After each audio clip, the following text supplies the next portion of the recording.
Title: Echoes of the Abyss. In the dimly lit town of Eldritch Hollow, nestled between the ancient trees of the Blackwood Forest, an ominous presence had always lurked.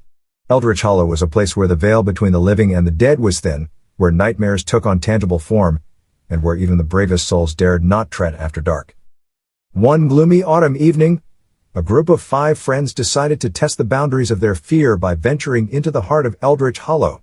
There was Emily, the fearless skeptic; Alex, the thrill-seeker with a taste for danger; Sarah, the empathetic peacemaker; Mark, the pragmatic skeptic; and Chris, the enigmatic outsider.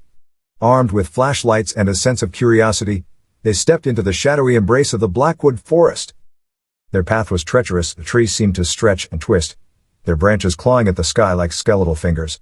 The wind carried eerie whispers that promised forgotten truths and ancient secrets. With each step, the air grew colder, and the sense of unease deepened.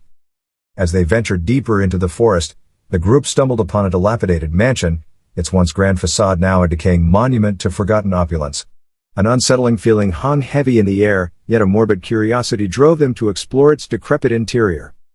The mansion's grand foyer was a cavern of shadows, its walls adorned with tattered portraits of long-deceased residents. The wooden floorboards creaked beneath their feet, echoing with the weight of centuries past. A sense of being watched clung to them like a shroud. Ignoring the increasing unease, they pushed forward, drawn to a grand staircase that led to the upper levels. The air grew heavier, suffocating, and the once faint whispers grew into a cacophony of voices, each voice telling a tale of despair, longing, and suffering. The boundaries of reality and nightmare began to blur. In an upstairs room, they discovered a mirror, its surface tarnished and cracked. As Emily peered into it, her reflection began to distort, contorting into grotesque shapes. The room itself seemed to shift and writhe, walls pulsating as if alive. Alex's laughter turned to horrified screams as his reflection refused to mirror his movements, contorting into impossible angles. A chilling wind swept through the room, extinguishing their flashlights and plunging them into darkness. Panic gripped the group as they fumbled in the inky void, struggling to find each other. The voices grew louder, a cacophony of anguish and torment that threatened to shatter their sanity. Suddenly, the darkness receded, and they found themselves in a vast, cavernous chamber deep within the mansion. The walls were adorned with pulsating veins of pulsing light, and at the center of the room, a grotesque figure loomed. Its form was a nightmarish amalgamation of twisted limbs and tortured faces, an entity born from the collective suffering that had festered within Eldritch Hollow.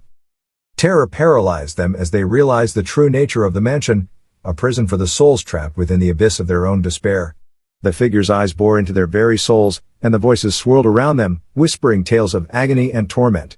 One by one, the friends were consumed by the darkness, their screams blending with the chorus of suffering that echoed through the ages. Only Emily remained, her heart pounding in her chest as she faced the embodiment of the town's malevolent past. With a trembling hand, she retrieved a small, worn journal from her backpack and held it out to the creature. The journal was filled with stories of hope, resilience, and love, tales of the living who had triumphed over darkness. The creature hesitated, its grotesque features contorting as if in pain. Slowly, the pulsating light began to dim, the voices growing fainter. Emily's determination and the power of human resilience had weakened the grip of the abyss. As the darkness receded, Emily found herself standing alone in the grand foyer, the mansion now silent and still. The Blackwood Forest had regained its quiet serenity, and Eldritch Hollow was no longer plagued by the malevolent presence that had haunted it for centuries. But Emily knew that the darkness would always linger, waiting to consume those who dared to tread too close to its edge. And as she left the town behind, she couldn't help but feel that the echoes of the abyss would forever remain etched in her soul, a reminder of the thin line between the living and the dead, and the horrors that could be unleashed when that line was crossed.